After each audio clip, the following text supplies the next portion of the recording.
সমাজের আবুল আহাবদের কাছে যাত্রার প্যান্ডেল আর পুতুল নাচের যতটা মূল্য আছে কোরআনের মাহফিলের ততটা মূল্য নাই। তাব্বাল্লাকা সাইরুল আইয়ামি আলিহাযা জামাতানা, এই জন্য তুমি আমাদেরকে একত্রিত করেছ। তোমার জীবনের প্রতিটি দিন ধ্বংস হয়ে যাক, তোমার একটি হুঙ্কারে মক্কার আবার বৃদ্ধ বনিতা, তরুণ তরুণী, কিশোর কিশোরী পঙ্গপালের মতো ছুটে এসেছে। আর তুমি বলছো ইন্নী আযীরুকুল্লাকুম বাইনা ইয়াদাই আযাবিন শাদীদ, তুমি বলছো ইন্না রাসূলুল্লাহি আলাইকুম জামিআ আলিহাযা জামাতানা। এইগুলো বলার জন্য আমাদেরকে একত্রিত করেছো। তাব্বাল্লাকা সাইরুল আইয়াম, তোমার জীবনের প্রতিটি দিন ধ্বংস হয়ে যাক। বোঝা গেল সমাজের আবুল আহাবদের কাছে আল্লাহর কোরআনের তাফসীর মাহফিলের মর্যাদা নাই, পরকালের মর্যাদা নাই, জান্নাতের মর্যাদা নাই, পরকালের ভয় নাই। এদের কাছে কোরআনের তাফসীর মাহফিলের থেকে, ইসলামী তাজিদ তামাদ্দুন খ্রিস্টান কালচার থেকে যাত্রার প্যান্ডেলের পুতুল নাচের মর্যাদা অনেক বেশি। এজন্য স্টেজ রেডি,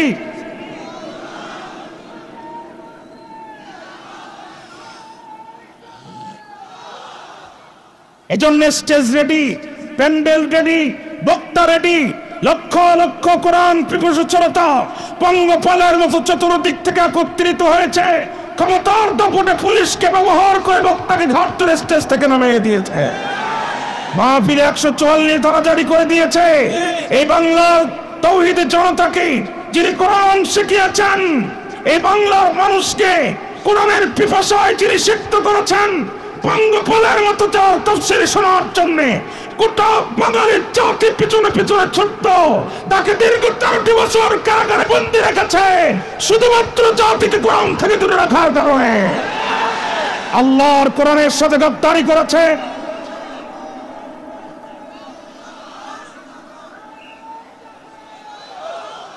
আল্লাহর কোরআনের সাথে গাদ্দারি করেছে, আলেমদের সাথে গাদ্দারি করেছে, চোরের মতো ডাকাতের মতো পিছনের দরজা দিয়ে পালাতে বাধ্য হয়েছে। এতদিন জানতাম পিছনের দরজা দিয়ে চোর পালায়, পিছনের দরজা দিয়ে ডাকাত পালায়, পিছনের দরজা দিয়ে সন্ত্রাসী পালায়, কোন রাষ্ট্রনায়ক পিছনের দরজা দিয়ে পালায়, এটা পৃথিবীর ইতিহাসের প্রথম ঘটনা।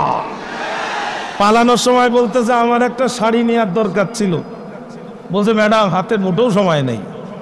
তাহলে একটা শেষ বক্তব্য দিতা, বলতে সে ক্যামেরাম্যান পালাইছে বহুত আগে। আমার সে ব্যক্তিগত নিরাপত্তা প্রহরী এসএসএফ কই, ওরা কাপড় চোপড় খুলে ফেলেছে। তাহলে একটু বাবার কবর জিয়ারত করতে দাও। ম্যাডাম ওখানে জিয়ারত করতে গেলে ওখানেই শুয়ে পড়া লাগবে না। তখন রাগ করে বলছে কি করব বলে দাও। অফিসাররা বলছে পিছনের দরজা দিয়ে বেরিয়ে যাও, চতুর চালানি করেছো তাদের দেশে চলে যাও।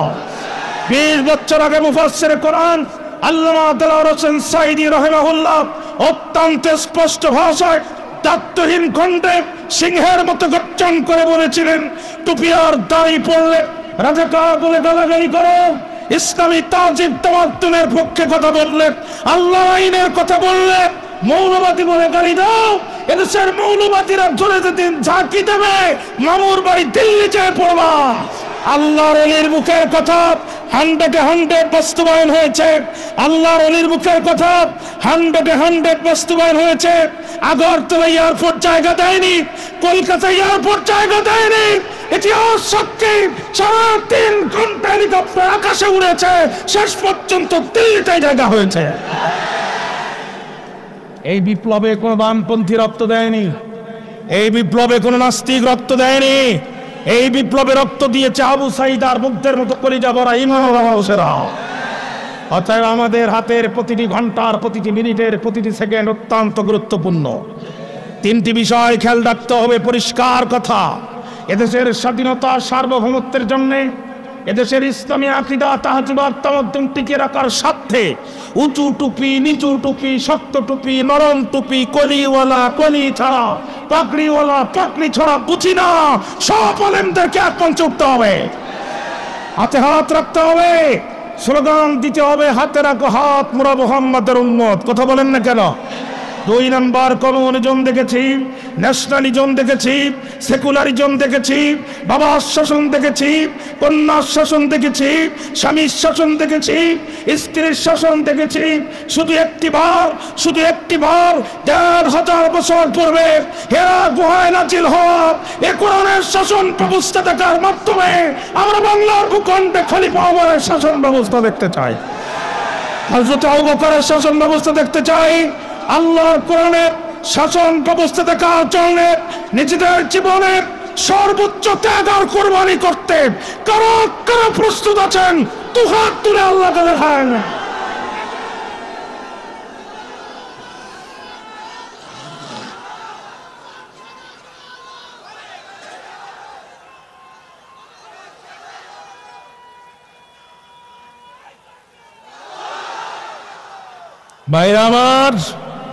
ভাইরা আমার, আল্লাহর কোরআনের রাজ কায়েমের কথা বললে যার মুখ অন্ধকার হয় ওর কলিজায় ঈমানের বালাই নাই। কথা কি বুঝতে পেরেছেন? ইতিমধ্যে শুরু হয়ে গেছে। আমরা অতীতেও বলেছি জমিন যার আইন চলবে তার, আমরা এখনো বলছি জমিন যার আইন চলবে তার, আমরা সামনেও বলবো জমিন যার আইন চলবে তার। খুব সাবধান, এই স্লোগানের জন্য আমাদের অসংখ্য ভাই পঙ্গু হয়েছে, এই স্লোগানের জন্য অসংখ্য ভাই বুকের তাজা রক্ত জমিনে ঢেলে দিয়ে ক্রস ফায়ারের শিকার হয়েছে। এই স্লোগানের জন্য নিরপরাধ ফেরেশতাতুল্য মানুষেরা ফাঁসির কাস্টে হাসি মুখে বরণ করেছে, বিশ্বনাথ দরজা দিয়ে আপোষ করে নাই। অতএব কোনো বাধা আমাদেরকে এই স্লোগান থেকে একটি সেকেন্ড দূরে রাখতে পারবে না, পারবে না, পারবে না, পারবে না।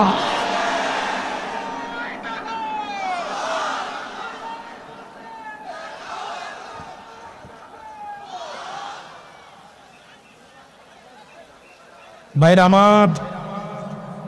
আমার দিকে তাকান। দুবাই পয়েন্ট কষ্ট হয়, এইকের আওয়াজ বাড়ান, মাইক বাড়ান। আমি যত বাড়াই আপনি তত কমান কেন? হ্যাঁ বাড়ান, হাততেও দেন না কেন? বাড়ান। বিগত 14টি বছর আমরা কথা বলতে পারি এই ময়দানে, ঠিক না? এই মনসিব থেকে বক্তাকে ধরে নিয়ে পুলিশের কাছে জমা দেওয়া হয়েছে। আমরা কথা বলতে পারি, কলিজায় অনেক ব্যথা। সাউন্ড কমেন না, সাউন্ড বাড়ান। ভাইরা আমার, যে কথা বলছিলাম, আবু লাহাব বলছে তাব্বাল্লাকা সায়ুর আলাইয়ামি। মনোযোগ আছে আমার দিকে? সিংহের মতো গর্জন করে বলেন মনোযোগ আছে আমার দিকে? তাহলে 3টে বিষয়ের দিকে খেয়াল রাখতে হবে। 1 নম্বর, যে আলেমরা আলেমদের সাথে ঐক্য করবে না, এরা আব্দুল্লাহ ইবনে উবাই ইবনে সুলুল মুনাফিকের সত্তা হিসেবে আত্মপ্রকাশ করবে। 2 নম্বর, কোরআনের সমাজ ব্যবস্থা যারা চাবে না, এদের কলিজায় ঈমান আছে এটা বিশ্বাস করার কোনো সুযোগ নাই। 3 নম্বর, আমারে ঘর ভাঙিয়াছে কে বা আমি বাদি তার ঘর আপন করিতে খুঁজিয়া বেড়াই, যে মোরে করেছে পর, যে আমার সন্তানের কোল থেকে আমার ভাইকে তুলে ক্লাস ফায়ারে দিয়েছে, আমার ব্যবসা প্রতিষ্ঠানে আগুন দিয়েছে, আমার চাকরির বেতন স্থগিত করে ভাগাভাগি করে খেয়েছে। আমি আমার উপরে হওয়া প্রত্যেকটা জুলুমের বিচার চাই, তবে কারুর গায়ে আঘাত করার মাধ্যমে নয়, বরং আল্লাহর কোরআনের রাজ কায়েমের মাধ্যমে আমি প্রতিশোধ নিতে চাই। কথা কি বুঝতে কষ্ট হয়েছে? আবু লাহাব বলছে তাব্বাল্লাকা সায়ুর আলাইয়ামি আলিহাযা জামাতানা, তোমার জীবনের প্রতিটি দিন ধ্বংস হয়ে যাক, এই জন্য তুমি আমাদেরকে একত্রিত করেছ, এই জন্য একত্রিত করেছ। বক্তৃতা এ পর্যন্ত বুঝতে আপনাদের কোনো কষ্ট হয়েছে প্রিয় ভাইরা? তাহলে চলেন সামনের দিকে যাই। ও ফি রিওয়ায়াতিন উখরা, অন্য বর্ণনায় আসছে আখাযা বিয়াদি হাজারাত, আবু লাহাব হাতের মধ্যে নিয়েছে পাথর, লিয়ার মিয়াদ নবী সাল্লাল্লাহু আলাইহি ওয়াসাল্লাম। আবু লাহাব নবীজিকে পাথর মারতে চায়। আল্লাহ ডাকতে বলে জিবরাইল, আর করোনা দেরি, চলে যাও তাড়াতাড়ি। আবু লাহাবের মুক্তি ব্যস্ত আমার নবী ধ্বংস কামনায়। আবু লাহাব হাত দিয়ে আমার নবীকে মারতে চায়। রে জিবরিল, আমি আল্লাহ কি আর সহ্য হয়? আমার নবী যেন মন খারাপ করে না, আমার নবী জীবনের একটি দিনও নষ্ট হবে না, বরং যে আমার নবীকে অভিশাপ করলো, আমি আল্লাহ নিজেই আবু লাহাবকে অভিশাপ করলাম। আর আমার অভিশাপ করার মাধ্যমে গোটা পৃথিবীতে কিয়ামতের আগ পর্যন্ত আমার বিশ্বাসী যত মানুষের জন্ম হবে তাদের মধ্যে কেউ নামাজের মধ্যে নামাজের বাইরে ফরজে সুন্নাতে ওয়াজিবে নফলে কিংবা রাতের তাহাজ্জুদে পৃথিবীর 24 ঘন্টা প্রতিটা মিনিটের প্রতিটা সেকেন্ডে গোটা পৃথিবীর কোথাও না কোথাও সূরা লাহাব তেলাওয়াত হবে। আবু লাহাবের উপরে অভিশাপ পড়তেই থাকবে। জিবরিল আমিন চলে আসলেন, সূরাতুল লাহাব নাযিল হয়ে গেল। পাতিয়াদা আবি লাহাবিন ওয়া তাব, চিৎকার করে একবার বলা যাবে কি আল্লাহু আকবার। আমি একটি হাদিস দিয়ে সূরাটি কেন নাযিল হয়েছিল আমি সে শানে নজুল আপনাদের সামনে আলোচনা করে ফেলেছি। আমি প্রথমে সূরাটির পরিচিতি বলেছি, তারপরে তেলাওয়াতকৃত সূরার সাথে পূর্বের সূরার সম্পর্ক কি আমি সেটি আলোচনা করেছি। 3 নম্বর পয়েন্টে সূরাটি কেন নাযিল হলো আমি সেটিও আলোচনা করেছি। এখন যদি আমি আপনাদের অনুমতি পাই, যতটুকু সময় পাই, আমি একটু ভিতরে তাফসিরে প্রবেশ করতে চাই। আপনারা কি রাজি আছেন ভাই? আল্লাহ তাআলা আজকে মাহফিলকে কবুল করুক, জোরে কোন আমিন। তাব্বাত শব্দের অর্থ হচ্ছে হালাকাত, খাসিরাত, ধ্বংস হয়ে যাক, নিপাত চাক, নিঃশেষ চাক, নিঃশেষ হয়ে যাক। ইয়াদা দুহাত, আবি লাহাব, আবু লাহাবের দুহাত ধ্বংস হয়ে যাক। মূলত আরবিতে ইয়াদুন শব্দের অর্থ হচ্ছে হাত। ইয়া জবর ইয়া, দাল দুই পেশ দুন। ইয়াদুন শব্দের অর্থ হাত। আরবিতে ইয়াদুন শব্দটি ওয়াহেদ, বাংলা গ্রামারে বলে এক বচন, আরবি গ্রামারে বলে ওয়াহেদ। আরবিতে ওয়াহেদকে যদি তাসনিয়া করতে হয়, অর্থাৎ এক বচনকে যদি দ্বিবচন করতে হয়, তাহলে এক বচনের সাথে আলিফ আর নুনকে, ওয়াহেদের সাথে আলিফ আর নুনকে বৃদ্ধি করে দিতে হয়। মূলত এখানে শব্দটা ছিল তাব্বাত ইয়াদানে, কিন্তু ইয়াদানের শব্দের সাথে আবি লাহাব শব্দের ইদাফাতের সম্পর্ক হওয়ার কারণে আরবি গ্রামারে বলে ইদাফাত, বাংলায় বলে সম্বন্ধ পদ, মুদাফ মুদাফ ইলাহি সম্পর্ক হওয়ার কারণে আরবি গ্রামারের রুলস অনুযায়ী তাসনিয়ার নুনকে এখানে হযফ করে দেওয়া হয়েছে, কেটে বাদ দেওয়া হয়েছে। তাহলে অর্থ দাঁড়ালো তাব্বাত ধ্বংস হোক, ইয়াদা দুহাত, আবি লাহাব, আবু লাহাবের দুহাত ধ্বংস, ও তাব্বা এবং সে ধ্বংস হয়েছে। আয়াত একটি, আয়াতের মধ্যে বক্তব্য দুইটি। আয়াতের প্রথম অংশকে বলা হয় দুআউন আলাইহি, অভিশাপ বা বদদোয়া, আর ওয়া তাব্বা এই অংশকে বলা হয় আল ইখবার, অভিশাপ বা বদদোয়ার ফলাফল। নাহুর আলোচনা শেষ। কোরআন বুঝতে গেলে আপনাকে আরেকটা গুরুত্বপূর্ণ কিতাব বুঝতে হবে, সেটা হচ্ছে বালাগাত। যারা বালাগাত বুঝবে না তারা কোরআনের সঠিক স্বাদ অন্বেষণ করতে পারবে না।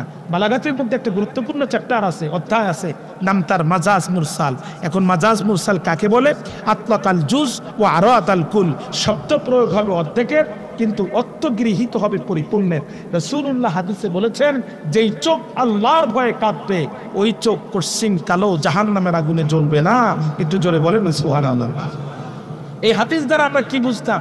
লোকটা যদিও জাহান্নামে যাবে, আল্লাহ অন্তত চোখ দুটো তুলে জান্নাতে দেবে। আসলে কি তাই? না। ওয়াল মুরাদু কুল্লুহু, তার মানে কিয়ামতের আগে যত মানুষের জন্ম এই পৃথিবীতে হবে, তাদের মধ্যে যারা আল্লাহর ভয়ে কাঁদতে থাকবে, এই আল্লাহর ভয়ে করুণদণ্ডরত চক্ষু বিশিষ্ট মানুষগুলি কশিন কালো জাহান্নামের আগুনে জ্বলবে না। জোরে কন্যা সুবহানাল্লাহ। অনুরূপভাবে তাব্বাত ইয়াদা আবি লাহাব, আবু লাহাবের দুহাত ধ্বংস হোক, আবু লাহাবের দুহাত ধ্বংস হোক। তার মানে আবু লাহাব লোকটা ভালো থাক, শুধু তার হাত দুটো ধ্বংস হয়ে যাক, বিষয়টা এমন নয়। ওয়াল মুরাদু কুল্লুহু, আবু লাহাব নিজেই ধ্বংস হয়ে যাক। নাহু গেল, বালাগাত গেল। এখানে কিয়াসের দুইটা কথা আছে, যুক্তির দুইটা কথা আছে। ভাইরা বলেন তো, একজন আর একজনকে হুমকি দেয় যখন কয়টি হাত ব্যবহার করে তখন? আপনারা কথা বলতেছেন না, ঘুমাই গেছেন আপনারা। এক হুমকি বোঝেন তো, তোরে যদি সাতক্ষীরায় পাই তোর চামড়া তুলি ভালো, বলে না? আর ও বলে আমি যদি তোরে পাই তোর চামড়াও তুলবো, এসিআই কোম্পানি লোগোও লাগাবো। এই যে একজন আর একজনকে থ্রেট করে, হুমকি দেয়, কয়টা হাত ব্যবহার করে? একটু চিল্লায় কোন, কয়টা? আরো জোরে, কয়টা? একটা। আচ্ছা, আবু লাহাব পাহাড়ের নিচে, আল্লাহ রসুল পাহাড়ের উপরে, নিচ থেকে আল্লাহ রসুলকে যখন অভিশাপ করলো, আবু লাহাব হাত ব্যবহার করলো কয়টা? একটা। অফি রিওয়ায়াতিন উখরা, অন্যর বর্ণনা আসছে আখাযা বিয়াদি হাজারা, হাতের মধ্যে নিয়েছে পাথর। বলেন তো, নিচ থেকে খুব উপরে কোনো কিছু ছুঁড়ে মারতে হয় যখন, কয়টি হাত ব্যবহার করতে হয় তখন? একটা। তাহলে আল্লাহ রসুলকে পাথর মারার সময় আবু লাহাব পাথর ছোড়ার সময় হাত ব্যবহার করলো একটা, আবার রসুলকে হুমকি দেওয়ার সময় হাত ব্যবহার করলো একটা। এখন যুক্তি হচ্ছে, প্রশ্ন হচ্ছে, আল্লাহ তাআলা কেন এখানে বলল তাব্বাত ইয়াদা আবুল লাহাব, আবুল লাহাবের দু হাত ধ্বংস হোক? ওর আরেকটি হাত তো কোনো কাজে লাগে নাই। সমস্ত বিচারকের সৃষ্টিকর্তা যিনি, আহকামুল হাকিমিন আল্লাহ সুবহানাহু ওয়া তাআলা তিনি। ঠিক না ঠিক বলেন প্রিয় ভাইরা? তাহলে আপনাদের কি মনে হয় আল্লাহ আবুল লাহাবের উপর বিচার করেছে? ভাইরা বলে যাবেন না আপনারা, ডান হাত কিছুই করতে পারে না বাম হাতের সহযোগিতা ছাড়া। তীর নিক্ষেপ করবেন যখন, নিক্ষেপ করতে পারবেন না ততক্ষণ, বাম হাত দিয়ে ধনুক ধরবেন না যতক্ষণ। কথা বললেন না কেন? বাম হাত দিয়ে ধনুক ধরবেন যখন, ডান হাত দিয়ে তীর নিক্ষেপ করা সহজ হবে তখন।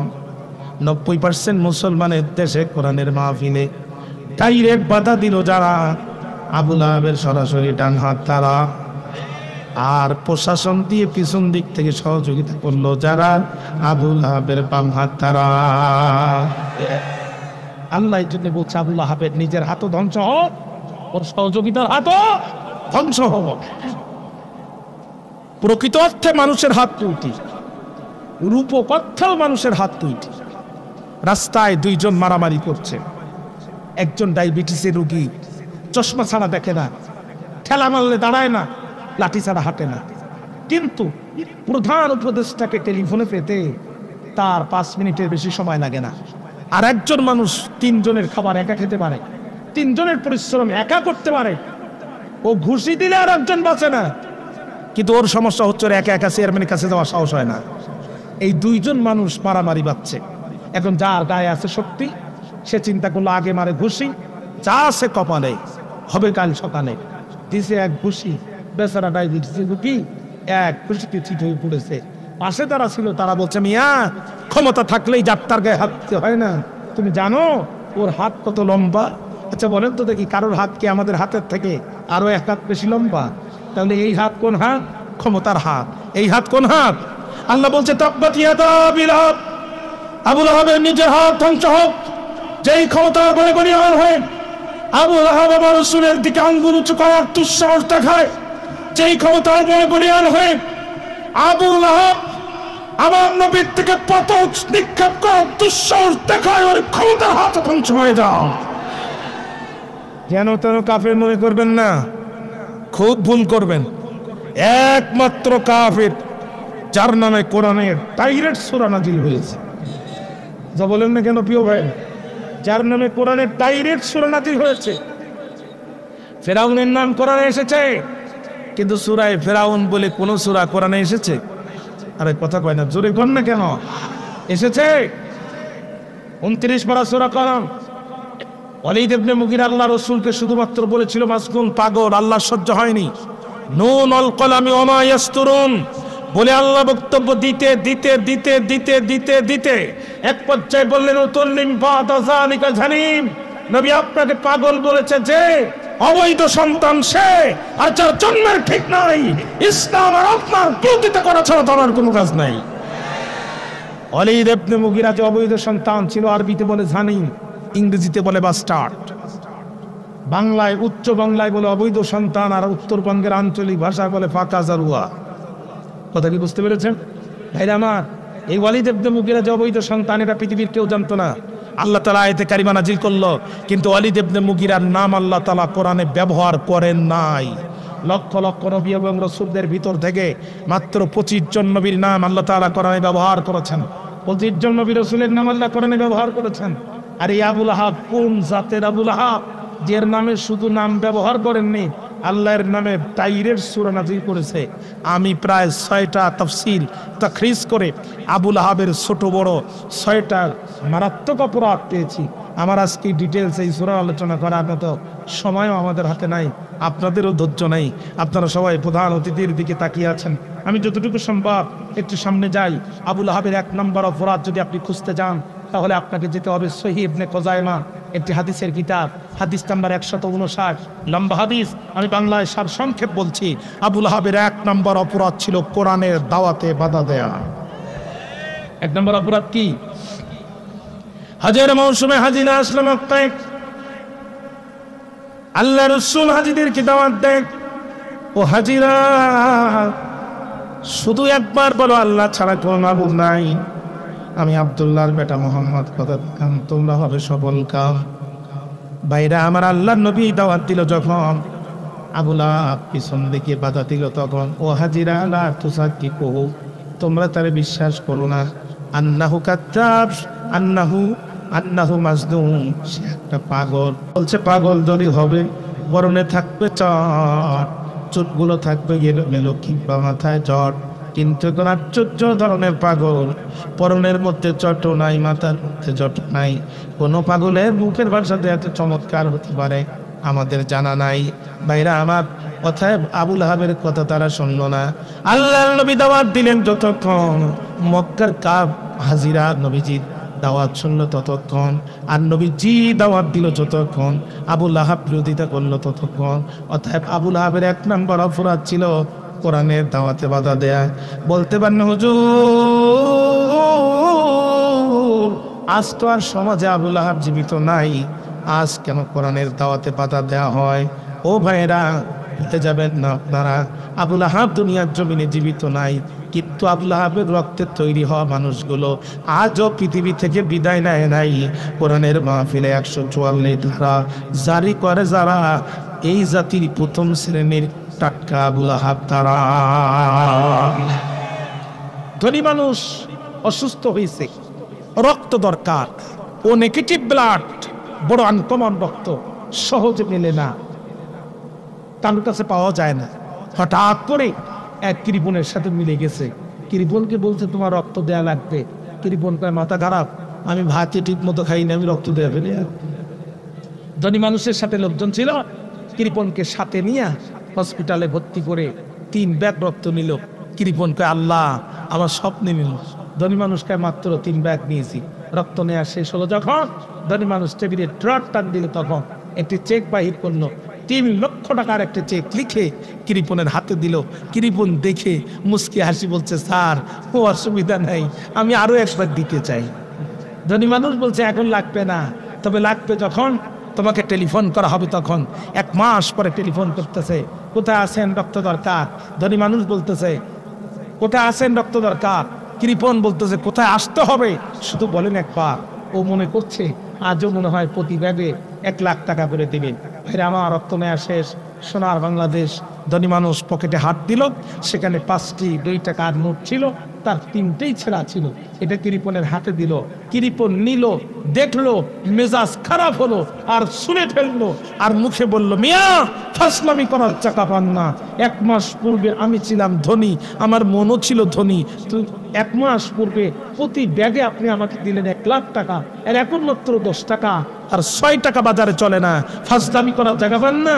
ধনী মানুষ বলছে মন খারাপ করিস না, 1 মাস পূর্বে আমি ছিলাম ধনী, আমার মনও ছিল ধনী। তুই কৃপণ খারাপ, তোর রক্তও খারাপ। তোর রক্ত যেই দিন আমার রক্তের মধ্যে ঢুকেছে, আমি নিজেই কৃপণ হয়ে গেছি।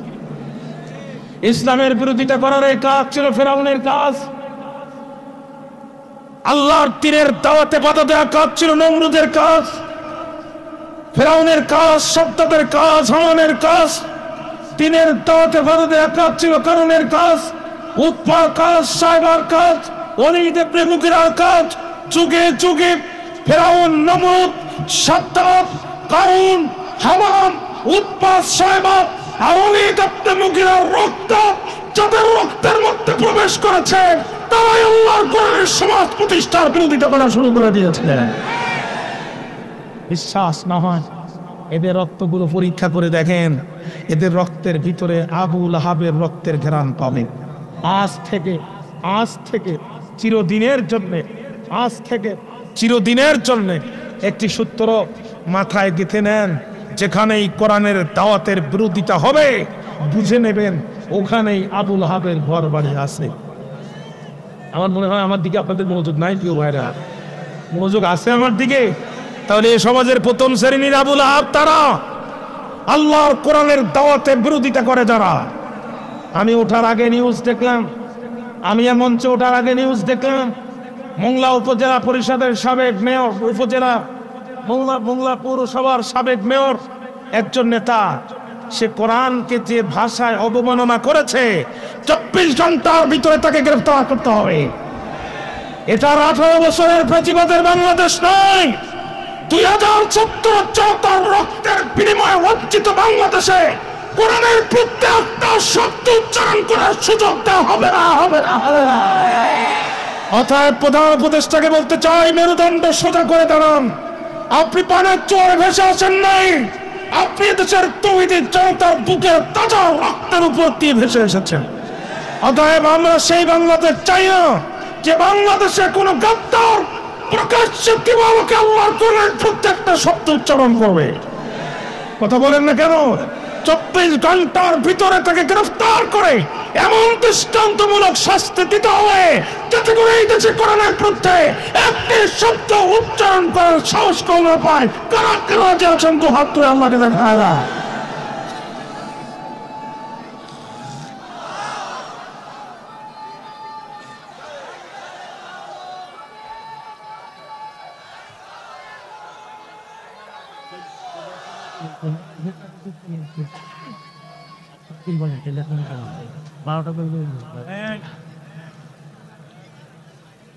আপনারা যে আওয়াজ দিচ্ছেন এই 5 আগস্টের আগের আওয়াজ, ওর এখন চলে না।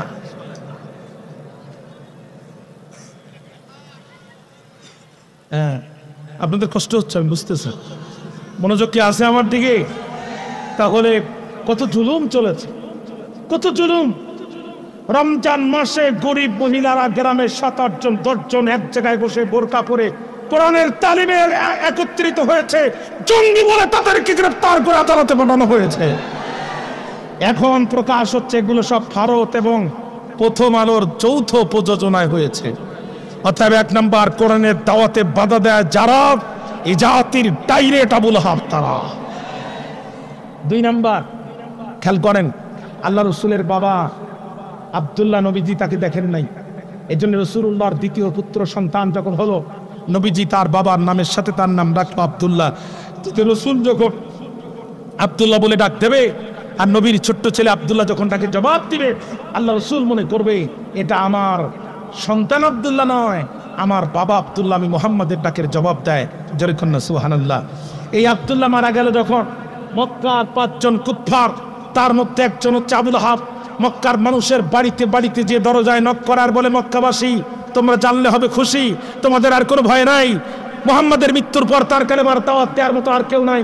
মুহাম্মাদের সর্বশেষ একটা সন্তান ছিল, গত রাত্রে সেও মারা গেল, মুহাম্মাদের লেজ কাটা গেল। অতএব তোমাদের টেনশন করার আর কোনো দরকার নাই। ভাইরা আমার, আল্লাহ রসুল মুসিবতে পড়েছিল যখন, আবুল আহাব নবীর বিরুদ্ধে অপপ্রচার করেছিল, তখন সেকালের আবুল আহাবদের কাছে মিডিয়া ছিল না, ইন্টারনেট ছিল না, স্যাটেলাইট ছিল না, টিভি চ্যানেল ছিল না, হোয়াটসঅ্যাপ ছিল না, ইমো ভাইবার ছিল না।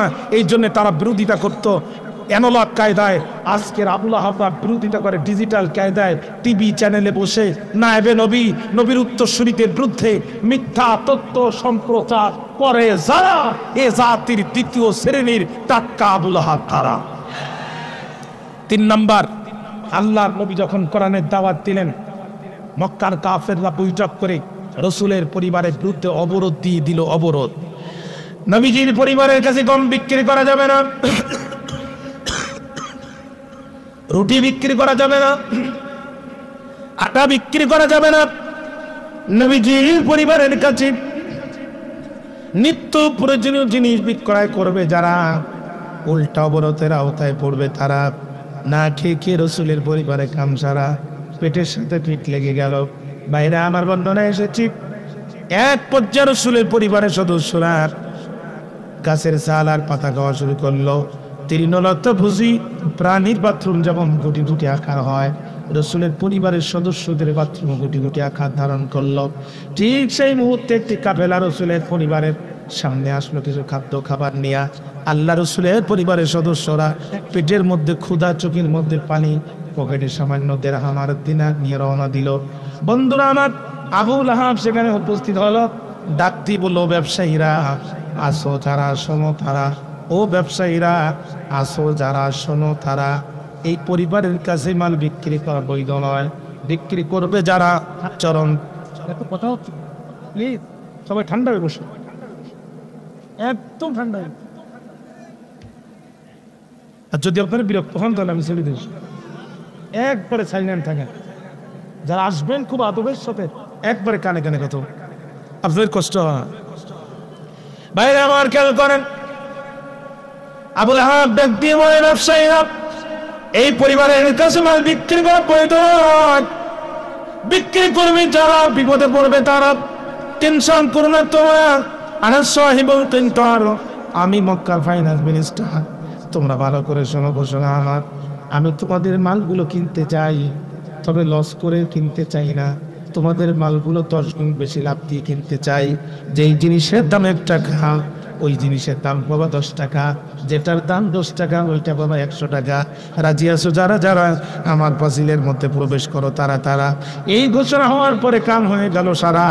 লোভী ব্যবসায়ী যারা আবুল আহাবের পাঁচিলের মধ্যে প্রবেশ করলো তারা, আর প্রবেশ করলো যখন আবুল আহাব মেন গেটের দরজা আটকাই দিল, তখন দিয়ে বলে, আনা সাহিবুল কিনতর, আমি মক্কার ফাইন্যান্স মিনিস্টার, কোন জিনিসের কত দাম ভালো জানা আছে আমার, কোথায় যেই টাকা দিয়ে করছো করায় একই টাকা দিয়ে করবা বিক্রয়, তা না হলে পান তো পাবা না, জানো নিয়ে দিতে পারবা না। আমি কিন্তু শুধু অর্থমন্ত্রী না, আমি রানিং স্বরাষ্ট্রমন্ত্রী, 2টা মন্ত্রণালয়ের রানিং মন্ত্রী আমি, আমার কথা বলো দামি, ও তাই তাল বাহানা করে লাভ নাই, যেই টাকা দিয়ে কোরআই করেছে ওই টাকা দিয়ে করবা বিক্রয়। বাইরে আমার দেখেন, আবুল আহাব যেমন গোটা জাতিকে জিম্মি করে মালগুলো নিয়েছিল, আজও পরিবেশ বাংলাদেশে তাই হলো। 10 টাকার চাউল খাওয়ানোর নাম করে দেশের লোকগুলো সব নিজের পক্ষে নিয়ে সুন্দর মতো আটকায়া বাজারে সিন্ডিকেট করে 60 টাকার চিনি 200 টাকা, 30 টাকার কাঁচা চাল 300 টাকা বানায়া গোটা জাতির মাল লুট করে বিদেশে বাড়ি করে যারা আবুল আহাব তারা। সমাজে আবুল আহাব আছে, চেনা যায়। এখানে একটা চেয়ার খালি আছে, আপনার একজনকে বললেন চেয়ারে বসেন, কি করবো? আমাদের ট্যাক্সের টাকা নেবেন, ব্রিজের টোল নেবেন, আমরা রাস্তায় হুন্ডা ড্রাইভ করব, আপনাকে ট্যাক্স টোকেন দিব, ফিটনেস ফি দিব, বিদেশের সাহিত্য জমা নেবেন, রাস্তা খারাপ হবে যেখানে ঠিক করবেন সেখানে, যেখানে ব্রিজ কালবার দরকার ওখানে দিবেন বারবার, শিক্ষকদের বেতন দিবেন, ছাত্রদের লেখাপড়া ঠিক রাখবেন, পুলিশের বেতন দিবেন, আইন শৃঙ্খলা ঠিক রাখবেন, সেনাবাহিনীর বেতন দিবেন, দেশের স্বাধীনতা অক্ষুণ্ণ রাখবেন, ভুলে যাবেন না। এই চেয়ারটা আপনাকে চিরদিনের জন্য দেই নাই, এটা মাত্র 5 বছরের জন্য আমানতের চেয়ার। আপনি 5 বছর রাষ্ট্রটা চালাবেন, আমাদের আমানতের চেয়ার 5 বছর পরে আমাদের ফিরায় দিবেন। জনগণের দেয়া আমানতের চেয়ারে বসে জনগণের দেয়া আমানতের বন্দুক শত্রুর বিপক্ষে ব্যবহার না করে উল্টা জনগণের কাঁধের দিকে লাগাইয়া 5 বছরের জায়গায় আমানতের চেয়ার 20 বছর ব্যবহার করে যারা আবুল আহাব তারা। এই জাতিকে জিম্মি করা, এই জাতিকে জিম্মি করা, এটা আবুল আহাবের চরিত্রের বৈশিষ্ট্য। কয় নাম্বার গেল? কয় নাম্বার গেল? এবার আসছেন 4র্থ নাম্বার। বাইরে আমার আল্লাহ রাসূল নামাজ আদায় করেন সিজদায়, আবুল আহাব পাশ দিয়ে যায়। আবুল আহাব তার প্রতিবেশী উকবা বিন আবি মুঈনকে নির্দেশ দেয়, রে উকবা, মুহাম্মদ তো নামাজ পড়ে সিজদায়, ওই উটের পচা নাড়ি ভুঁড়িটিকে তার মাথার উপরে চাপায় দেয়া যায়। আবুল আহাবের নির্দেশ পাওয়ার পরে উকবা বিন আবি মুঈন উটের নাড়ি ভুঁড়ি নিয়ে রাসূলুল্লাহর মাথার উপরে চাপায় দিল। যখন আল্লাহ রাসূলের নিঃশ্বাস বন্ধ হয়ে আসলো, তখন ফাতিমা রাদিয়াল্লাহু তাআলা আনহা দূর থেকে এই দৃশ্য দেখার পরে দৌড় দিয়ে গিয়ে উটের নাড়ি ভুঁড়ি তুলে নিলেন। যখন আল্লাহ রাসূল সিজদা থেকে উঠে বসলেন, তখন সেখানের আবুল আহাবরা নবীজির মাথার উপরে উটের নাড়ি ভুঁড়ি চাপায় দিত। আজকের আবুল আহাবরা নবীর উত্তরসূরিদের মাথার উপরে মামলা চাপায়া দেয়। কথা বলেন না কেন? হাজী সাহেব মক্কায় মামলা হয় বাংলায়, হাজী সাহেব কোথায়? মামলা হয় কোথায়? হাজী সাহেব কবরে মামলা হয় উপরে। 10 বছর আগে হাজী সাহেব কবরে, 10 বছর পরে হাজী সাহেবের নামে মামলা হয়েছে উপরে। চাচি আম্মা বুড়ি মানুষ লাঠি নিয়ে প্রায় থানায় যেয়ে বলে, বাবা ওসি বড় বিপদে পড়ে এসেছি, নিজের কানে শুনেছি তোমার চাচার নামে নাকি মামলা হয়েছে, বাবা জানতে চাই তোমার চাচা কি করেছে। ওসি সাহেব, চাচি আম্মা, চাচায় বড় দুষ্ট মানুষ, আমার থানার সামনে পথের হামলা করেছে। বাবা এই ঘটনা কবে ঘটেছে? ওই গতকাল রাত 8:30টার সময় ঘটেছে। ওই তোমার চাচা তো 10 বছর আগেই কবরে গেছে। কথা বল না, এই বুড়া তো মরার পরেও জ্বালানো বন্ধ করলো। এই বুড়ার সাথে আমি বুড়ির মহব্বতটা এত গভীর ছিল, আমি মেয়েদের বাড়িতে যেতাম যখন, বুড়ায় টেলিফোন করতো তখন, ওরে বুড়ি যত রাত হোক বাড়িতে আসো তাড়াতাড়ি, তোমার ছাড়া কেমনে থাকতে পারি। এই মহব্বতের বুড়া আমার একটা দিনও মেয়েদের বাড়িতে থাকতে দিত না। সেই বুড়া আমার 10 বছর আগে গেল কবরে, মাত্র 2 বার উঠলো উপরে। একবার গত নির্বাচনের সময়, আরেকবার তোমার থানার সামনে ককটেল করার সময়। বাবা তুমি আমার মোবাইল নাম্বারটা নাও, আমার চেয়ারম্যানের নাম্বারটা নাও, যেই বুড়া মরার পরে কবর থেকে উঠে ভোট দিতে পারে, ওই বুড়া কিন্তু সুযোগ পেলে সামনে আবার উঠতে পারে। আমি ওনার মিথ্যা কথা বলি? মিথ্যা বলেছি? হ্যাঁ।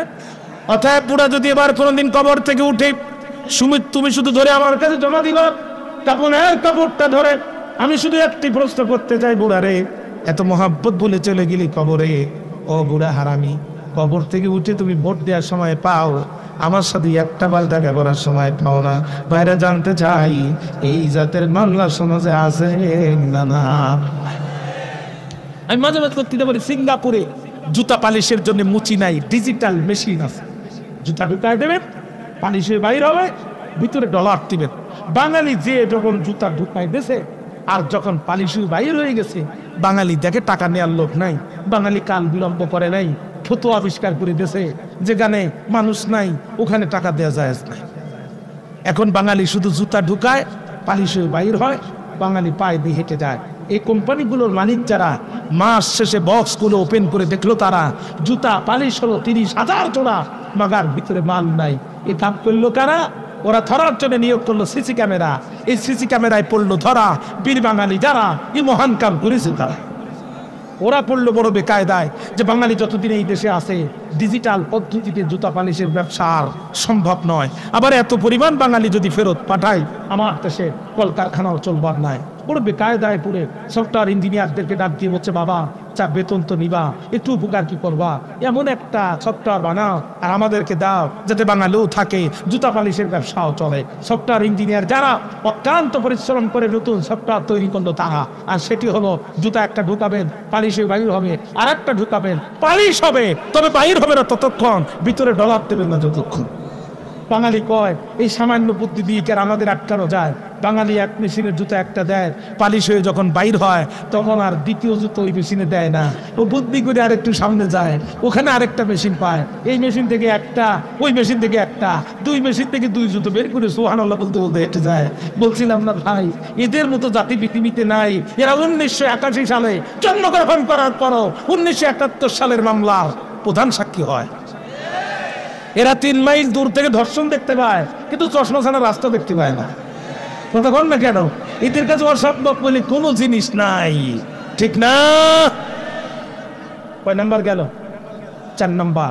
এবার 5 নাম্বার ফোন করেন। রসুল ডাক দিয়ে বলে, চাচা আপনি আমার আপনজন, কথায় কালেমা পড়ে মুসলমান হন। এখন আল্লাহর নবীকে ডাক দিয়ে, আবুল আহাব ভাতিজা, আনা সাহিবুল কিনতর, আমি মক্কার ফাইন্যান্স মিনিস্টার, 2টা মন্ত্রণালয়ের রানিং মন্ত্রী আমি, আমার মুখের কথা অনেক দামি, তবে আমি যদি ইসলাম গ্রহণ করি আমি কি পাবো? রাসূল ডাক দিয়ে বললেন, চাচা কালেমা পড়ার সঙ্গে সঙ্গে জীবনের গুনাহগুলো আল্লাহ মাফ করে দিবে। ও ভাতিজা আর কি পাবো? আবার সাহাবী আবার মর্যাদা পাবেন। ও ভাতিজা আর কি পাবো? আমি কথা দিলাম আমার হাতে হাউজে কাউসারের পানি আপনি খাবেন। ও ভাতিজা আর কি পাবো? আর মহল্লা নিচে ছায়া পাবেন। ও ভাতিজা আর কি পাবো? বিজনেস গতিতে বলছেন আর হবেন। ও ভাতিজা আর কি পাবো? আমি মুহাম্মদ আপনার সুপারিশের দায়িত্ব নেব। সুবহানাল্লাহ বললেন না? আবুল আহাব বোঝাতে চাচ্ছে বারবার, ও ভাতিজা আমি তো বর্তমান 2টা মন্ত্রণালয়ের মন্ত্রী, আমি যদি ইসলাম গ্রহণ করি প্রধানমন্ত্রী হব কিনা তুমি সেই কথা বলো। কথা কন না। কিন্তু আল্লাহর নবী যখন ওই কথা বললেন না, আবুল আহাব ক্ষিপ্ত হয়ে গেল। আবুল আহাব বলল, তাব্বাল লিহাজাদ্দিন আন আকুনা ওয়া হাউলাই সাওয়া, ওই ধর্ম ধ্বংস হয়ে যাক যেই ধর্মে একজন সাধারণ মন্ত্রীর মর্যাদা, একজন সাধারণ মানুষের মর্যাদা আর আমার মতো একজন দাবি মন্ত্রীর মর্যাদা সমান, ওই ধর্ম ধ্বংস হয়ে যাক। আপনারা মনে করেন না যে সমাজের আবুল আহাবরা ইসলাম বোঝে না। এরা যে ইসলাম আমাদের থেকে ভালো বোঝে এটা আমরাই বুঝি না। ওরা জানে কমিউনিজম নিজের দেশে আত্মহত্যা করে মারা গেছে, ন্যাশনালিজম ব্যর্থ হয়েছে, সেকুলারিজম শান্তি প্রতিষ্ঠার নামে গোটা পৃথিবী আজকে যুদ্ধক্ষেত্র বানা হয়েছে। কথা বলেন না কেন? অতএব ওরা জানে কমিউনিজম ব্যর্থ, সেকুলারিজম ব্যর্থ, ন্যাশনালিজম ব্যর্থ, মানব রচিত সমস্ত জীবন ব্যবস্থা মানুষকে শান্তি দিতে ব্যর্থ হয়েছে। অতএব শান্তি যদি পেতে হয় ইসলাম ছাড়া বিকল্প কিছু পৃথিবীতে নাই। আগামীর পৃথিবী ইসলামের পৃথিবী, আগামীর পৃথিবী কোরআনের পৃথিবী, আগামীর বাংলাদেশ ইসলামের বাংলাদেশ, আগামীর বাংলাদেশ আল কোরআনের বাংলাদেশ। এটা ওরা জানে, এটা ওরা বুঝে, এটা ওরা মনে মনে বিশ্বাস করে।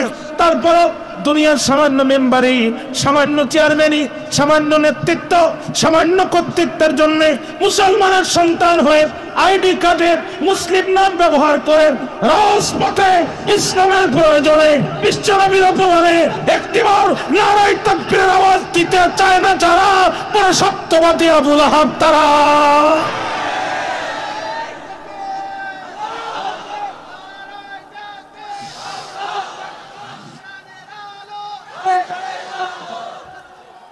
এরা দুনিয়ার কুকুর। আপনাদের তাকবীর না আমাদের ভালো লাগছে। সব পোল্ট্রি খাওয়ালো, এই পোল্ট্রি বাদ দিবেন, মাসে গোস্ত একদিন খাবেন তো গরুর গোস্ত খাবেন। এই পোল্ট্রি জিমায় যেগুলো খাইছে এগুলো জিমায়।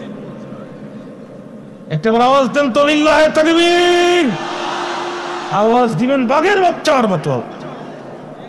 কষ্ট হচ্ছে আপনাদের? এরা বড় সত্যবাদী আবুল আহাব। এরা দুনিয়ার একটা চেয়ারের কাছে পরকালকে বিক্রি করে দিয়েছে, একটা চেয়ারের কাছে পরকালকে বিক্রি করে দিয়েছে। এরা দুনিয়ার কুকুর। আমরা কি দুনিয়ার কুকুর হতে চাই? 5 নাম্বার কেন? 5 নাম্বার। এবার আসেন 6 নাম্বার।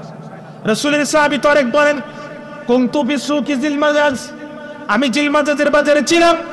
এমন সময় দেখলাম একটা মিষ্টি ভাষী, মধুর হাসি একজন মানুষ মানুষকে দাওয়াত দিচ্ছে, ইয়া আইয়ুহান নাস কুলু লা ইলাহা ইল্লাল্লাহ তুফলিহুন। ও মানুষেরা, শুধু একটা বার বলো আল্লাহ ছাড়া কোন মাবুদ নাই। আমি আব্দুল্লাহ বেটা মুহাম্মদ কথা দিলাম তোমাদের কোনো নাই। আমি মুহাম্মদ কথা দিলাম তোমরা হবে সফল কাল। নবী সাহাবী তারেক বলেন, আমি দেখলাম এই মহান মানুষটি যখন দাওয়াত দিচ্ছে পিছন দিক থেকে তাকে একজন ধাক্কা দিচ্ছে। আমি বললাম, ও জিলমাজাজের ব্যবসায়ীরা আসো, যারা আসো তারা। এই 2 জন মানুষ কারা? তখন বলেছিল তারা প্রথমজন মানুষদেরকে দাওয়াত দিচ্ছেন যিনি হুয়া মুহাম্মদ ইয়াজাম আন্নাহু নবী, তার নাম মুহাম্মদ, তার দাবি যে সে আল্লাহর নবী। আর পিছন দিক থেকে ধাক্কা দিচ্ছে যে হুয়া আম্মুহু, তার নিজের চাচা আবুল আহাব, সে ইয়াজামু আন্নাহু কাযাব, তার দাবি সে মিথ্যাবাদী। বাইরে আমার নবী সাহাবী তারেক বলেন, আমি লক্ষ্য করে দেখলাম আবুল আহাবের এক একটি ধাক্কায় আল্লাহ রাসূল, আবুল আহাবের এক একটি ধাক্কায় আল্লাহ রাসূল পড়ে যাচ্ছেন। রাসূলের পা ফেটে রক্ত বাইর হয়ে যাচ্ছে। নবীজির রক্ত নিজের হাতে ছড়ায় ছিল যে আবুল আহাব ছিল সে।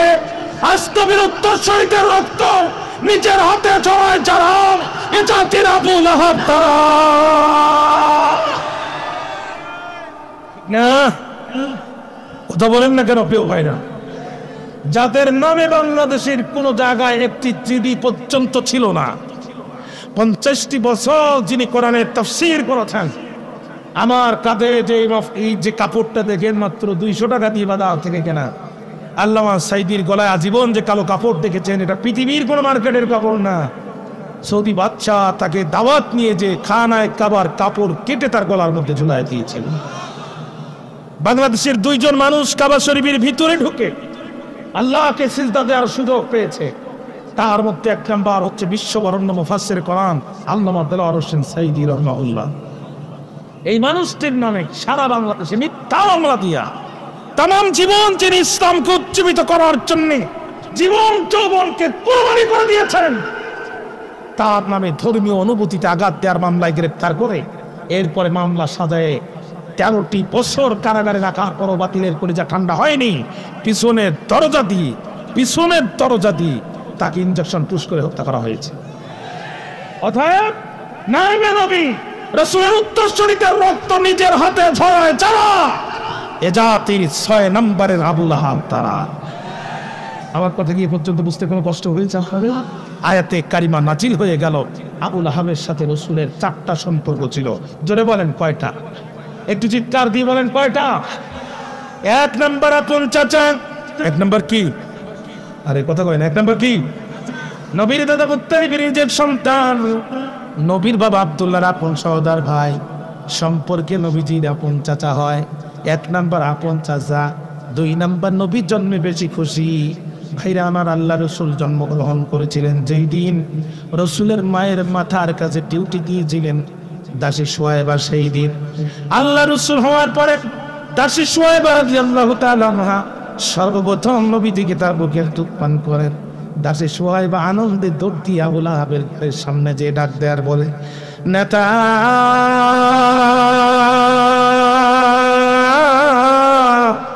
তুমি জানো না তোমার ভাইয়ের ঘরে হয়েছে ফুটফুটে এক ভাতিজা। ও নেতা, তুমি জানো না তোমার ভাইয়ের ঘরে আলোকিত করে পৃথিবীতে এসেছেন যিনি, লোকে বলে তার মুহাম্মদ, তিনি। আবু লাহাব বসা ছিল। এই খবর শোনার সাথে সাথে আবু লাহাব দাঁড়ায় গেল। পৃথিবীর মানুষেরা মনে করে এটাই আবু লাহাবের জীবনের প্রথম এবং শেষ ভালো কাজ ছিল। আবু লাহাব দাঁড়ায় বলে, দাসী দাসী রে, তোর কণ্ঠ থেকে এই সংবাদ শোনার পরে আমি চিরদিনের জন্য তোরে দিলাম মুক্ত করে। চিৎকার দিয়ে একবার বলেন আল্লাহু আকবার। তাহলে রসুলের জন্মে সবচাইতে বেশি খুশি হয়েছিল যে আবু লাহাব ছিল সে। 1 নম্বর আপন চাচা, 2 নম্বর জন্মে বেশি খুশি, 3 নম্বরে প্রতিবেশী। নবীর সবচেয়ে নিকটতম প্রতিবেশী ছিল আবু লাহাব। রসুলের ঘরের সাথে ঘর লাগানো ছিল যা, আবু লাহাব নাম ছিল তার। মাঝখানে পার্থক্য ছিল শুধু একটি জিদার। জিদার আরবি শব্দ, যার বাংলা অর্থ হচ্ছে দেয়াল। প্রতিবেশী বড় ভালো জিনিস, যদি ভালো হয়। প্রতিবেশী বড় ভয়ঙ্কর যদি বাটপার হয়। পানির প্রয়োজন হয় যখন, তখন পানি আটকায় দেয়। যখন পানির দরকার নাই তখন বন্যা দিয়ে ভাসায় দেয়। জানতে চাই এই জাতের প্রতিবেশী সমাজে আছে না? না, কথা বলেন। ভারত বাংলাদেশের 1 নম্বর শত্রু। ভারতকে যারা শত্রু না মনে করে তারাই দেশের শত্রু। ভারত তার 5 চাচা গোলাম সরকার দিয়ে 18 বছর এই জাতির উপরে কোরআনের খড়গ চালিয়েছে। ঘুমন্ত আলেমকে সন্তানের কোল থেকে তুলে নিয়ে ভারত কোরআন দিয়েছে। ভারত পিলখানা আমার পিটিআর বাহিনীকে হত্যা করে পঙ্গু করে দিয়েছে। ভারত তার প্রয়োজনে আমার দেশের কোটি কোটি টাকা খরচ করে ট্রানজিটের রাস্তা তৈরি করে দিয়েছে। ভারত তার পোষা সরকারের কাছে গোপন চুক্তি করেছে। ভারতের চক্রান্ত আল্লামা সাঈদীর বিরুদ্ধে মামলা হয়েছে। ভারতের চক্রান্ত আল্লামা সাঈদীকে 13 বছর কারাগারে রাখা হয়েছে। ভারতের চক্রান্ত পিছনে দরজা দিয়ে আল্লামা সাঈদীকে ফাঁসি দেওয়া হয়েছে। ভারতের চক্রান্ত আল্লামা মামুনুল হককে বেইজ্জতি করা হয়েছে। ভারতের চক্রান্ত ডক্টর মিজান আজারকে দেশছাড়া করা হয়েছিল। অতএব এই ভারতকে যারা বন্ধু মনে করে তারা দেশের শত্রু।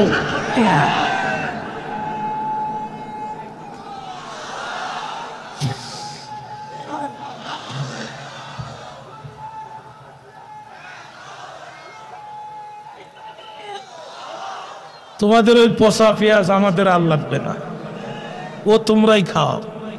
এখন আমাদের বাজারে পেঁয়াজের যে সাইজ, 2 পেঁয়াজে 1 কেজি, ও খাওয়াও যাবে, ঢিলও মারা যাবে। কতক্ষণ না কেন? 2 পেঁয়াজে 1 কেজি, ও খাওয়াও যাবে, ঢিলও মারা যাবে। তোমাদের পেঁয়াজ তোমরা খাও, আমাদের আর লাগতো না। পাকিস্তান থেকে মাত্র 2 চালান ঢুকেছে, তাতেই দাতার 2টি ঢিলা হয়ে গেছে। কতক্ষণ না? আর এই মাসে বলে আরো 10 চালান ঢুক। বাজারের এখন সর্বোচ্চ ভালো পেঁয়াজের দাম 40 টাকা। তোমাদের ওই পচা পেঁয়াজ তোমরাই খাও। ও উমরা বর্ডারে এসে লাইন দিয়েছে, আর ঢুকারও পারমিশন নাই, ঠিক না? ও আর আমাদের লাগবে না, ও তোমরাই খাও। হ্যাঁ, আমাদের প্রধান উপদেষ্টা PhD হোল্ডার, ইউনিভার্সিটির প্রফেসর, গোটা পৃথিবীর বর্তমান সবচেয়ে সম্মানিত মানুষ, অক্সফোর্ড, ক্যামব্রিজ, হার্ভার্ড বিশ্ববিদ্যালয় থেকে হায়ার করে নিয়ে যায়, সে বক্তব্য দেয়, আর পৃথিবীর পিএইচডি হোল্ডাররা খাতা কলম নিয়ে ছাত্রের সামনে বসে থাকে। আর তোমাদের প্রধানমন্ত্রী ও ক বছর আগে গুজরাটের রেল স্টেশনে চা বিক্রি করছে, ঠিক না? ওদের যাত্রার সাথে পাঙ্গা নিতে এসো না, ঠিক না? মুসলমান বিপদে পড়লি দোয়া ইউনুস, আর দেশ এখন বিপদে পড়িস এখন ডক্টর ইউনুস। কতক্ষণ না, কতক্ষণ না এমন কার্ড খেলেছে, প্রত্যেকটা কার্ডের এমন জবাব দিছে। জানুয়ারি মাসের 27 তারিখে যে মোদি নিজেই নববর্ষের শুভেচ্ছা জানাতে বাধ্য হয়েছে, ও ঠেলা টের পেয়েছে যে কি জিনিস, ঠিক না? ভারতকে ভয় পায় তারা মুনাফিকের বাচ্চা। আমরা ভারতকে ভয় পাই না, ভারতের সাথে লড়াই করতে হবে, এটা রাসূলুল্লাহর ওয়াদা। সুতরাং যারা মুনাফিক তারা ভারতকে ভয় পায়। আমরা লড়াই করব, আমাদের সন্তানরা লড়াই করবে, আমাদের প্রজা লড়াই করবে। ভারতের গোলাম হতে চাই না, আল্লাহর গোলাম হতে চাই। কারো আপনারা রাজি আছেন? সিংহের মতো তো হাত তুলে দেখাও।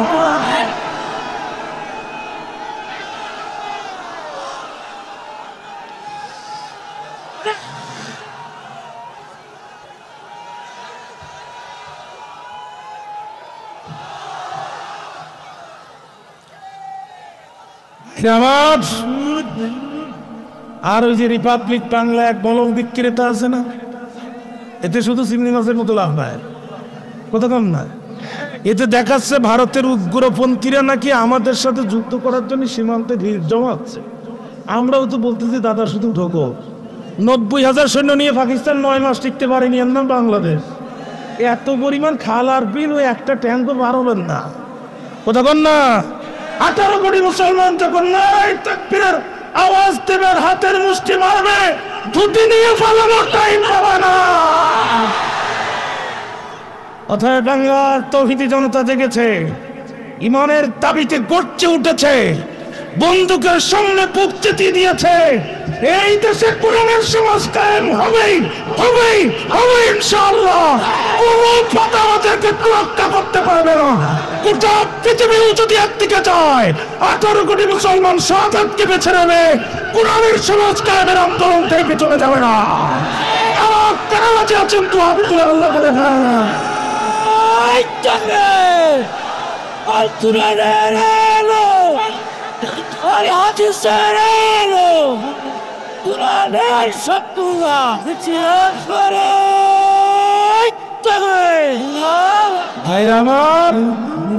স্টেজে কাঠের পুতুল নাচে, কাঠের পুতুলের পাবার ক্ষমতা নাই স্টেজে নাচবে, ঠিক না? ও বসে থাকে স্টেজের পিছনে, ওখান থেকে টান মারে যেমন, স্টেজে ড্যান্স মারে তেমন। আমার দেশের কিছু রাজনীতিবিদ, কিছু বুদ্ধিজীবী, কিছু বিশ্ববিদ্যালয়ের শিক্ষকের তৈরি হচ্ছে ভারতের দিল্লিতে। আল্লাহর কসম, দিল্লির কোন পুতুলকে এই দেশে নাচতে দেওয়া হবে না।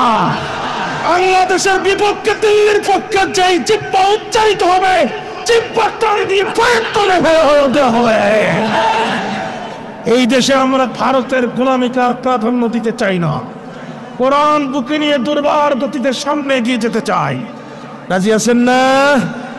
আবুল আহাবের সাথে নবীর সম্পর্ক ছিল 4টা। যদি বলেন কয়টা?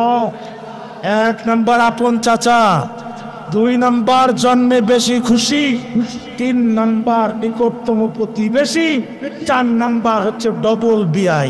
4 নাম্বার কি?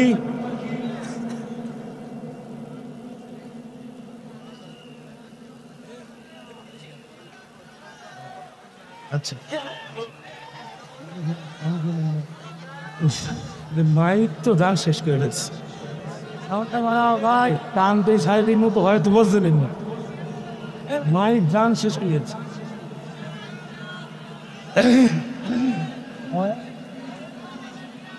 আপনাদের তো কষ্ট হচ্ছে, আমি বুঝতেছি, আমি শেষ করে দিচ্ছি। ও মাত্র ঘুম থেকে উঠলেন না? আচ্ছা ঠিক আছে, চলেন সামনে যাই। খেয়াল কর, 1 নাম্বার আপন চাচা, 2 নাম্বার জন্মে বেশি খুশি, 3 নাম্বার প্রতিবেশী, 4 নাম্বার ডবল বিআই। 4 নাম্বার কি? তাফসীরের নাম তাফসীরে রুহুল মানি। আল্লামা শিহাবুদ্দিন মাহমুদ আলুসি রহমাতুল্লাহ আলাইহি বলেন, কানা লি আবি লাহাবিন সালাসাতু আবনাই ওয়া হুম উতবা ওয়া মাতআব ওয়া উতায়বা। আবু লাহাবের 3টা সন্তান, প্রথমটার নাম উতবা, মেজোটার নাম মাতাব, সর্বকনিষ্ঠ যেটা সেটার নাম উতায়বা। এই উতবা এবং উতায়বার সাথে আল্লাহ রসুল তার 2টা কন্যাকে বিয়ে দিয়েছিলেন, উম্মে কুলসুম আর রুকাইয়াকে। সম্পর্কে আবু লাহাব নবীর ডবল বিয়াই ইয়েসে ডিএসএ প্রতিআন্দা বলে, তাহলে আল্লাহ রসুলের পরে আবু লাহাব ইসলামের প্রথম খলিফা হওয়ার দরকার ছিল। কিন্তু ইন্নাকা লা তাহদি মান আহবাবতা, আল্লাহ যারা চাইবে না, রসুলের ক্রিয়া ঘর থাকলেও হেদায়েত তো করে জুটবে না। ওর থেকে আমাদের তকদির অনেক ভালো। এত পরে জন্মগ্রহণ করার পরও আমরা আমাদের রসুলের প্রতি ঈমান আনার সুযোগ পেয়েছি। জোরে কন্যা আলহামদুলিল্লাহ।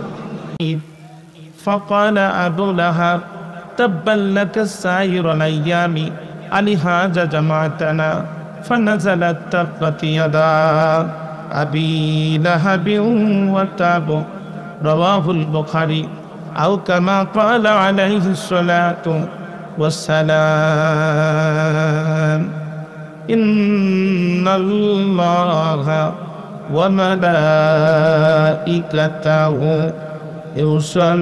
يصلون على النبي يا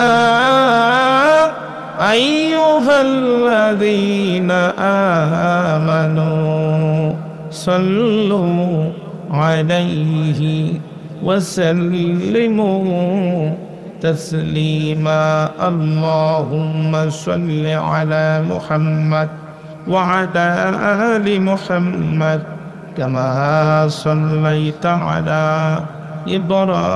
إبراهيم وعلى آل إبراهيم إنك حميد مجيد اللهم بارك على محمد وعلى آل محمد كما باركت على إبراهيم وعلى آل إبراهيم إنك حميد مجيد তাফসীরুল কোরআন মাহফিল ইন্তেজামিয়া কমিটি কর্তৃক আয়োজিত 2 দিন ব্যাপী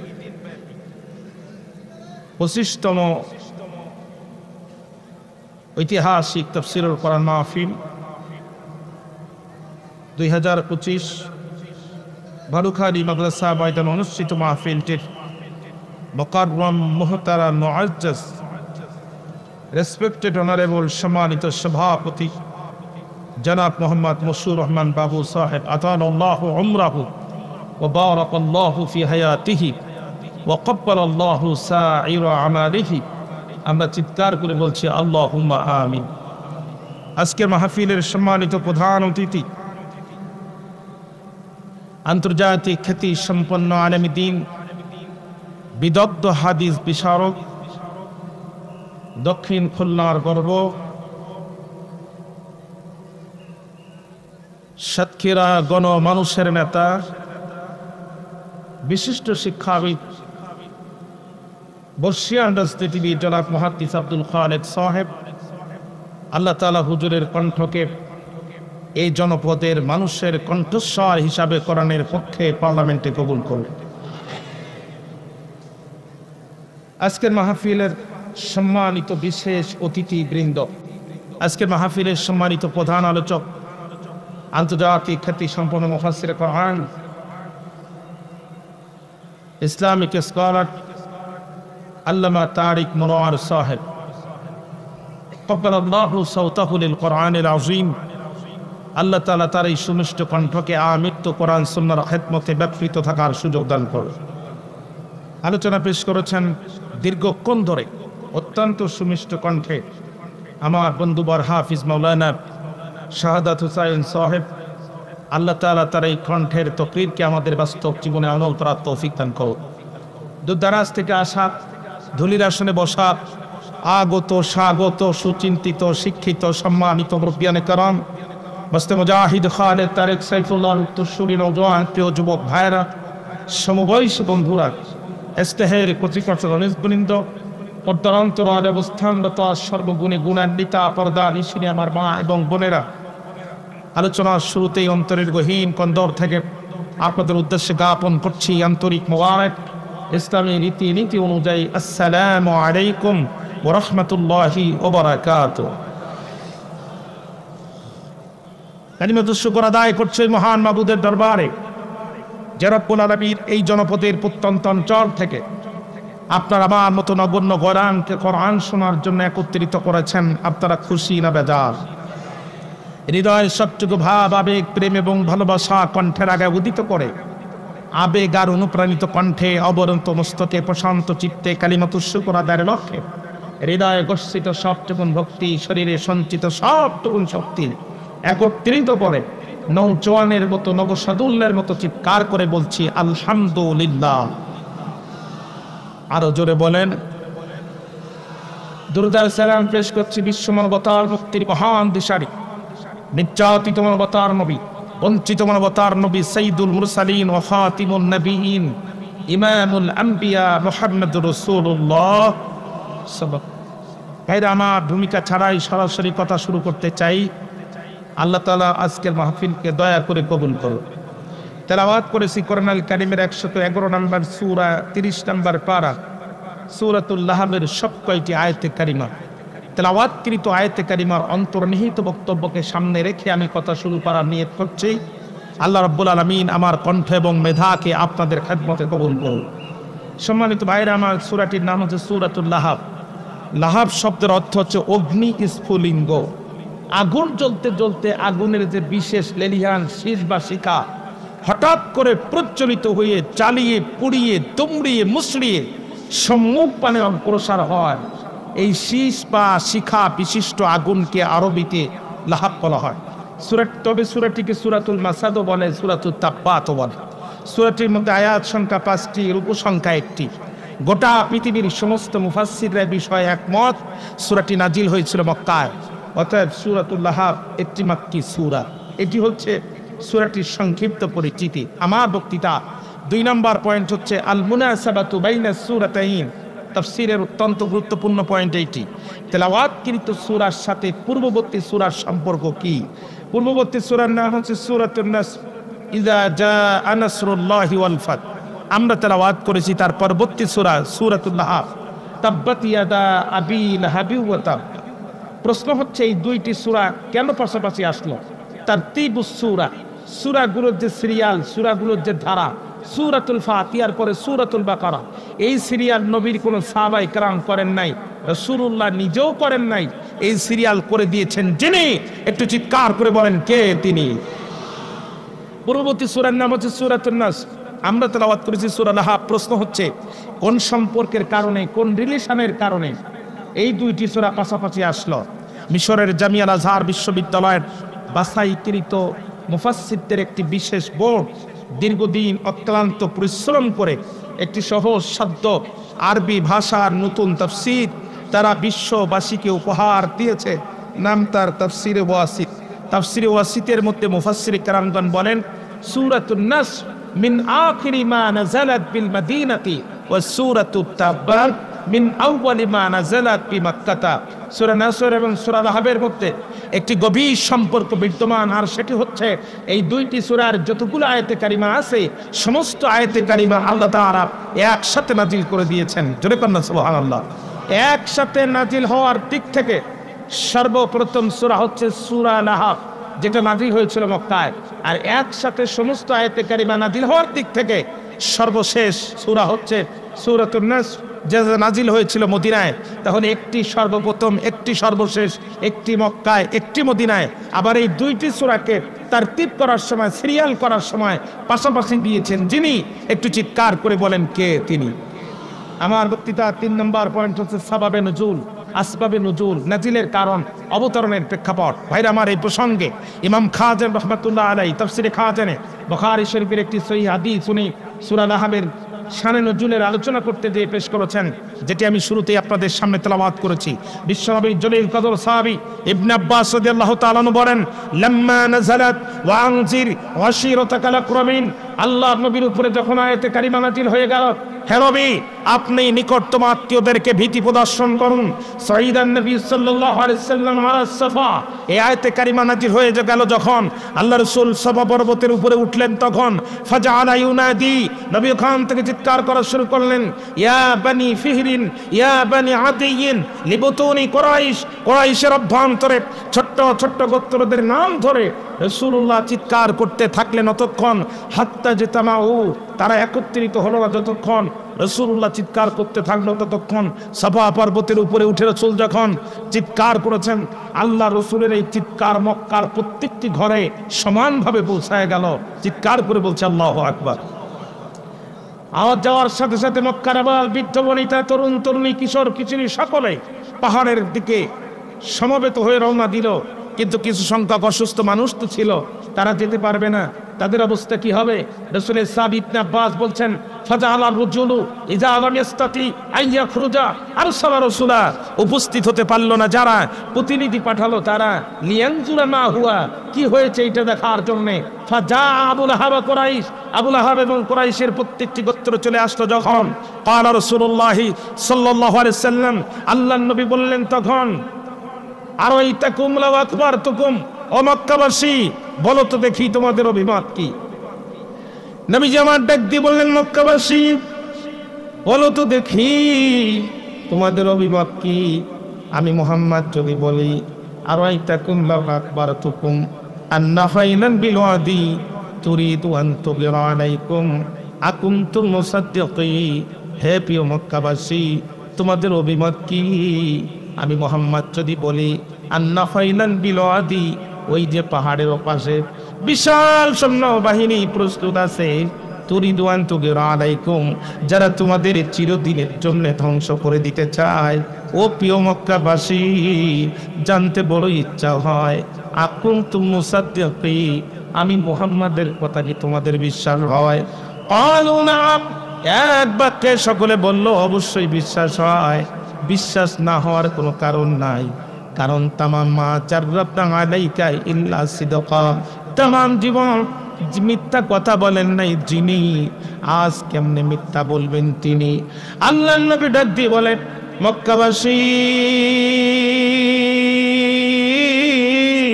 বক্তব্য যদি তোমাদের তাই হয় তাহলে জেনে রাখো, ইন্নী নাযীরুল লাকুম বাইনা ইয়াদাই আযাবিন শাদীদ, আমি তোমাদের জন্য পরকালের কঠিন আযাবের ভীতি প্রদর্শনকারী রূপে এসেছি।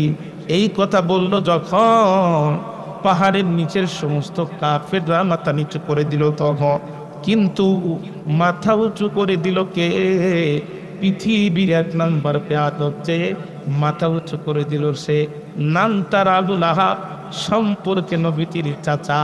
শুধু মাথা উঁচু করলো না, পাহাড়ের নিচ থেকে আঙ্গুল উঁচু করে আল্লাহ রাসূলকে টার্গেট করে বলছে, তাব্বাল্লাকা সাইরুল আইয়ামি আলিহাজা জামাতানা, ও মুহাম্মদ, বাপ দাদা 14 গোষ্ঠীর ধর্ম চিরদিনের জন্য কবর রচনা করে নতুন ইসলাম কায়েম করতে চাও, তোমার জীবনের প্রতিটি দিন ধ্বংস হয়ে যাক। বোঝা গেল